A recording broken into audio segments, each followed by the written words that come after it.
Hi friends, welcome back to my channel. അപ്പോൾ ഇന്ന് നമ്മൾ വന്നിരിക്കുന്ന ഒരു പപ്പടക്കറിയുടെ റെസിപ്പി ആയിട്ടാണ് കേട്ടോ. ഒരു തനി നാടൻ സ്റ്റൈലിൽ ചെയ്യുന്ന വളരെ ടേസ്റ്റി ആയിട്ടുള്ള ഒരു പപ്പടക്കറിയുടെ റെസിപ്പിയാണ്. ഒരു പാലക്കാടൻ സ്റ്റൈൽ റെസിപ്പിയാണ് കേട്ടോ. അപ്പോൾ എല്ലാവരും ഒന്ന് ട്രൈ ചെയ്ത് നോക്കുക. ട്രൈ ചെയ്തിട്ട് എങ്ങനെയുണ്ടായിരുന്നു ഒന്ന് ഫീഡ്ബാക്ക് അറിയിക്കാൻ മറക്കരുത്. പപ്പടം കൊണ്ടുള്ള ഒരുപാട് റെസിപ്പീസ് ഓൾറെഡി നമ്മൾ ചാനലിൽ ചെയ്തിട്ടുണ്ട്. പപ്പട ചമ്മന്തി, അതുപോലെ തന്നെ പപ്പടക്കറിയുടെ റെസിപ്പിയൊക്കെ നമ്മൾ വേറെയും ചെയ്തിട്ടുണ്ട് കേട്ടോ. ഇത് വ്യത്യസ്തമായ ഒരു റെസിപ്പിയാണ്. അപ്പോൾ കാണാത്തവർ പ്ലേലിസ്റ്റ് ഒന്ന് ചെക്ക് ചെയ്ത് നോക്കുക. അല്ലെങ്കിൽ പപ്പടം റെസിപ്പി സിമയാസ് ബ്യൂട്ടി മാജിക് എന്ന് ടൈപ്പ് ചെയ്ത് നോക്കിയാലും മതി കേട്ടോ. നിങ്ങൾക്ക് റെസിപ്പീസൊക്കെ കിട്ടുന്നതായിരിക്കും. അതുപോലെ തന്നെ വീഡിയോ ഇഷ്ടമായിട്ടുണ്ടെങ്കിൽ നമുക്ക് പുതിയതായിട്ടൊരു ഹൈപ്പ് ഓപ്ഷൻ വന്നിട്ടുണ്ട്. അതായത് നമ്മൾ ലൈക്ക് ചെയ്യില്ലേ, ആ ഒരു റോയിൽ തന്നെ ഷെയർ, ഡൗൺലോഡ്, അങ്ങനെ കുറേ ഓപ്ഷൻസ് കൊടുത്തിരിക്കുമല്ലോ. അതിൽ ഒരു ഹൈപ്പ് എന്നൊരു ഓപ്ഷൻ ഉണ്ട് കേട്ടോ. അതൊന്ന് ക്ലിക്ക് ചെയ്ത് ഒന്ന് പോയിൻ്റ് ചെയ്യാൻ മറക്കരുത്. ഓക്കെ കൊടുക്കണം കേട്ടോ. അത് ഇഷ്ടമായിട്ടുണ്ടെങ്കിൽ ഉറപ്പായിട്ടും ട്രൈ ചെയ്യുക. നമുക്കൊരു പാൻ വെക്കാം. പാൻ വെച്ച് ചൂടായിട്ട് വെളിച്ചെണ്ണ ഒഴിച്ച് കൊടുക്കാം. വെളിച്ചെണ്ണ ചൂടാകുമ്പോഴേക്കും ഇത്തിരി കടുക് ഇട്ടൊന്ന് പൊട്ടിക്കാം. കടുക് പൊട്ടി വരുമ്പോഴേക്കും ഒരു നുള്ളു ഉലുവ കൂടി ഇട്ട് കൊടുക്കാം. ഉലുവയുടെ അളവ് ഒരുപാട് കൂടരുത് കേട്ടോ. ഉലുവയും കടുകും ഒന്ന് പൊട്ടി വരുമ്പോഴേക്കും 2 വറ്റൽമുളക് രണ്ടായിട്ട് കട്ട് ചെയ്ത് കൂടി ഇട്ട് കൊടുത്തു. ഇനി നമ്മളിതിനകത്തേക്ക് ചേർത്ത് കൊടുക്കുന്നത് അത്യാവശ്യം വലിപ്പമുള്ള ഒരു സവോളയാണ്. മീഡിയം സവോളയൊക്കെ ആണെങ്കിൽ 1.5 മുറി ചേർത്ത് കൊടുക്കാം. ചെറിയുള്ളിയാണ് കേട്ടോ കൂടുതൽ ടേസ്റ്റ്. ചെറിയുള്ളി ഉണ്ടെന്നുണ്ടെങ്കിൽ മസ്റ്റായിട്ടും ഒരു 10-15 ചെറിയുള്ളിയോളം. ചെറുതാണെങ്കിൽ 15 എടുക്കാം, വലുതാണെന്നുണ്ടെങ്കിൽ 10 എടുക്കാം കേട്ടോ. കാരണം കുറച്ച് നീളത്തിൽ അരിഞ്ഞ് ചേർത്ത് കൊടുത്താലും മതി. കൂടുതൽ ടേസ്റ്റ് അതിനാണ്. സവോള വേണമെങ്കിലും ചേർക്കാം. ആവശ്യത്തിന് ഉപ്പ് കൂടി ചേർത്തിട്ട് നമുക്ക് സവോള ഒന്ന് വഴറ്റിയെടുക്കാം. ഒരുപാട് അങ്ങ് വഴണ്ട് പോകേണ്ട ആവശ്യമൊന്നുമില്ല. അത്യാവശ്യം നന്നായിട്ടൊന്ന് വഴറ്റിയെടുക്കണം കേട്ടോ. അപ്പോൾ ഇതൊന്നായി വരട്ടെ. ഇതിനകത്തേക്ക് നമുക്ക് ആവശ്യത്തിന് കറിവേപ്പില കൂടി ഇട്ട് കൊടുക്കാം. കറിവേപ്പിലയും കൂടി ചേർത്തിട്ട് നന്നായിട്ട് വഴറ്റിയെടുക്കാം. ഇതിനകത്തേക്ക് നമ്മൾ ഉള്ളി ചേർക്കുമ്പോൾ ഒരു 2-3 വെളുത്തുള്ളി കൂടി ചേർത്താൽ കൂടുതൽ ടേസ്റ്റാണ് കേട്ടോ. ഫ്ലേവർ ഇഷ്ടമുള്ളവർക്ക് ചേർത്ത് കൊടുക്കാം. ഒരു 2-3 വെളുത്തുള്ളി, നല്ല ടേസ്റ്റാണ്. ഇനി ഉള്ളി അത്യാവശ്യം ഒന്ന് വാടി വരുമ്പോൾ ഒരു 1/4 ടീസ്പൂൺ മഞ്ഞൾപ്പൊടി, 1 ടീസ്പൂൺ മല്ലിപ്പൊടി, എരിവിനനുസരിച്ച് മുളക് പൊടി ഞാനൊരു 1/2 ടീസ്പൂണിന് പുറത്ത് ചേർക്കുന്നുണ്ട്. ഒരു പച്ചമുളക് കൂടി ചേർക്കുന്നുണ്ട് കേട്ടോ. നിങ്ങളുടെ എരിവിനനുസരിച്ച് മുളക് പൊടിയുടെ അളവ് കൂട്ടുകയോ കുറയ്ക്കുകയോ ചെയ്യാം. എരിവ് വേണ്ടുന്നവർക്ക് കുറച്ചുകൂടി വേണമെങ്കിൽ കൂട്ടാം. ഒരു പച്ചമുളകാണ് കേട്ടോ ചേർത്തത്. ഇനി ഈ പൊടികളുടെ റോ ടേസ്റ്റ് മാറുന്ന വരെ നമുക്കൊന്ന് വഴറ്റിയെടുക്കാം. ഞാൻ നടുക്കുന്നൊന്നും കീറിയിട്ടേ ഉള്ളൂ, രണ്ടായിട്ട് പിളർന്നിട്ടില്ല. പച്ചമുളക് നല്ല ലോ ഫ്ലെയിമിൽ വെച്ചിട്ട് പൊടികളുടെ റോ ടേസ്റ്റ് ഒന്ന് മാറുന്ന വരെ ഒന്ന് വഴറ്റിയെടുക്കുക. ഒരു പച്ചക്കുത്തൊക്കെ ഒന്ന് മാറണം. എന്നിട്ട് നല്ല പോലെ പഴുത്ത തക്കാളി എടുത്തിട്ട് തന്നെ ഒരു അരമുറി എടുക്കാൻ പാടുള്ളൂ. അരമുറി ഇതുപോലെ നീളത്തിൽ കട്ട് ചെയ്ത് നമുക്കിതിനകത്തേക്ക് ഇട്ട് ഒന്നുകൂടെ ഒന്ന് വഴറ്റിയെടുക്കാം. ഒരുപാട് ഉടയുന്ന പരുവാവണ്ട, എന്നാൽ ഒന്ന് വാടി കിട്ടണം. ഈ സമയത്ത് ഒരു നെല്ലിക്ക വലുപ്പത്തിലുള്ള പുളി ഒരു 1/2 ഗ്ലാസ് വെള്ളത്തിൽ നന്നായിട്ട് ഞെരടി പിഴിഞ്ഞ് വെച്ചു. എന്നിട്ട് നമ്മുടെ തക്കാളി ഒന്ന് വാടി വരുമ്പോൾ ഈ ഒരു പുളിവെള്ളം നമുക്കിതിലേക്ക് ഒഴിച്ചു കൊടുക്കാം. നന്നായിട്ട് ഞെരടി പിഴിഞ്ഞ് തെളിച്ച് ആ പുളിവെള്ളം മാത്രം അതിലേക്ക് ഒഴിച്ചു കൊടുക്കുക. ഒരു അരമുക്കാൽ ഗ്ലാസോളം വെള്ളം എടുക്കുക കേട്ടോ. ഇനി ഇത് നല്ലപോലെ ഒന്ന് തിളക്കട്ടെ. ഉപ്പൊക്കെ ചെക്ക് ചെയ്ത് നോക്കുക. എക്സ്ട്രാ വേണം എന്നുണ്ടെങ്കിൽ ചേർത്ത് കൊടുക്കാൻ മറക്കരുത്. നന്നായിട്ട് തിളച്ച് ആ പുളിയുടെ ആ റോ ടേസ്റ്റൊക്കെ ഒന്ന് മാറണം. നല്ല ടേസ്റ്റി ആയിട്ടുള്ളൊരു കറിയാണ് കേട്ടോ. ഒറ്റ തവണ ട്രൈ ചെയ്യുക, ഉറപ്പായിട്ട് നിങ്ങൾക്ക് ഇഷ്ടപ്പെടും. വേറെ ഒരു കറിയുടെ ആവശ്യമില്ല കേട്ടോ. ചോറുണ്ണാൻ ഈ ഒരു കറി മാത്രം മതി. അത്രയും ടേസ്റ്റി ആയിട്ടുള്ള റെസിപ്പിയാണ്. പാലക്കാടൻ സ്റ്റൈൽ റെസിപ്പിയാണ് കേട്ടോ. പാലക്കാടിലെ ഒട്ടുമിക്ക വീടുകളിൽ ഉണ്ടാക്കുന്ന റെസിപ്പിയാണ്. അതൊന്നായി വരുന്ന സമയത്ത് ഒരു പിടി തേങ്ങ ഞാൻ പീസസാക്കി കട്ട് ചെയ്ത് ഒന്ന് പൾസ് മോഡിൽ കറക്കി എടുത്തതാണ്. അതുകൊണ്ടാണ് കേട്ടോ ഇങ്ങനെ ഇരിക്കുന്നത്. ഒരു പിടി തേങ്ങ മതി, അത് മാത്രം മതി. കുറച്ച് വെള്ളം ഒഴിച്ച് നല്ല ഫൈനായിട്ടൊന്ന് അരച്ച് കൊണ്ടുവരണം കേട്ടോ. അതിൽ വേറെ ഒന്നും ചേർക്കേണ്ട ആവശ്യമില്ല. തേങ്ങ ഒരു പിടി മതിയാവും, അധികം അളവ് കൂടരുത്. ഒരു പിടി തേങ്ങ കുറച്ച് വെള്ളം ഒഴിച്ച് നല്ല മഷി പോലെ അരച്ച് കൊണ്ടുവരാം. ആ സമയത്ത് നമ്മുടെ പുളിവെള്ളമൊക്കെ നന്നായിട്ട് തിളച്ച് അതിൻ്റെ ഒരു റോ ടേസ്റ്റൊക്കെ ഒന്ന് മാറി വരുന്നുണ്ട്.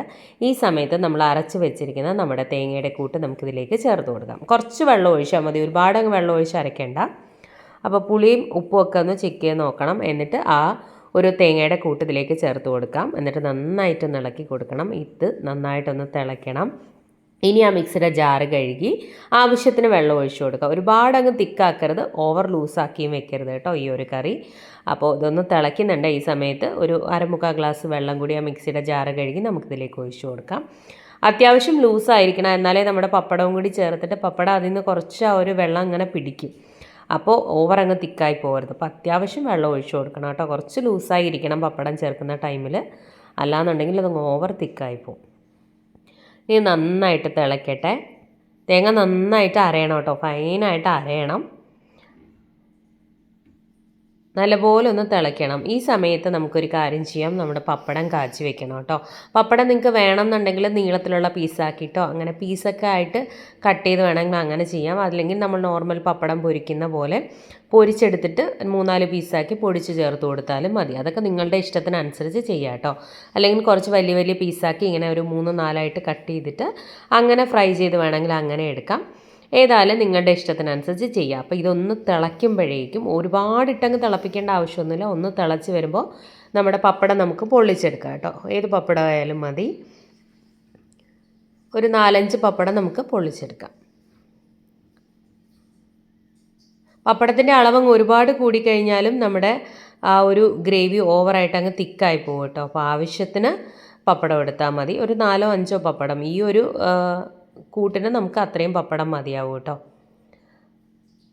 അപ്പോൾ അതായത് ഇതെല്ലാം ഇതുപോലെ പൊള്ളിച്ച് മാറ്റി വെച്ചു. ഇനി നമ്മൾ എന്താ ചെയ്യേണ്ടതെന്ന് വെച്ചാൽ ഈ തിളച്ചുകൊണ്ടിരിക്കുന്ന നമ്മുടെ കറി കുറച്ച് ഞാനൊന്ന് ഫ്ലെയിം കുറച്ച് വെക്കുന്നുണ്ട്. എന്നിട്ട് ഒരു പപ്പടം എടുത്തൊരു 3-4 പീസാക്കി ഇങ്ങനെ ഒടിച്ചൊടിച്ച് അതിലേക്ക് ഇട്ട് കൊടുക്കാം. ഇതുപോലെ ഇട്ട് കൊടുത്താൽ മതി.